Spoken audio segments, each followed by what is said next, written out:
பைத்தன்ல previous வீடியோஸ்ல data டைப்ஸ்லாம் பார்த்தோம். இன்டிஜர், ஸ்ட்ரிங், ஃப்ளோட்ன்னு. இப்ப நீங்க ஒரு டேட்டா டைப்ப இன்னொரு டேட்டா டைப்பா கன்வெர்ட் பண்ணலாம். அதுதான் டைப் காஸ்டிங். டைப் காஸ்டிங்னா என்ன? ஒரு எக்ஸாம்பிளோட பார்ப்போம். இப்ப என்கிட்ட a = 10ன்னு ஒரு வேரியபிள் இருக்கு. அண்ட் அந்த நான் வேரியபிள பிரிண்ட்டும் பண்றேன். என்ன டேட்டா டைப்ன்னு நான் காமிக்கிறேன். இப்ப இந்த 10 நான் என்ன பண்ணணும்னு நினைக்கிறேன்னா, ஃப்ளோட்ன்ற டேட்டா டைப்ல மாத்தணும்னு நினைக்கிறேன்.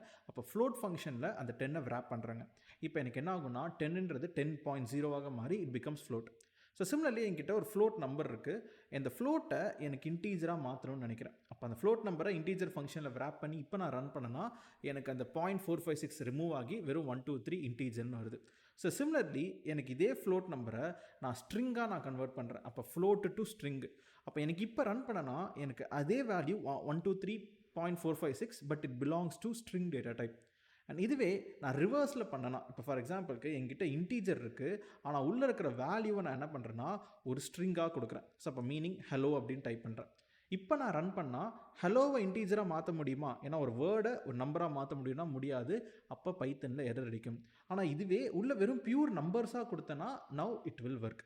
அப்போ டிபெண்டிங் ஆன் உங்களோட லாஜிக்கல் வச்சு உங்களுக்கு ஒரு டேட்டா டைப்லேருந்து இன்னொரு டேட்டா டைப் கன்வெர்ட் பண்ணலாம். எதுக்கு நம்ம டைப் காஸ்டிங்கிறது தெரிஞ்சுக்கணும்னா அடுத்த வீடியோவில் நான் உங்களுக்கு சொல்கிறேன். மறக்காமல் கிரீன்ஸ் டெக்னாலஜிஸ் அண்ட் மெத்தட்னை ஃபாலோ பண்ணுங்கள்.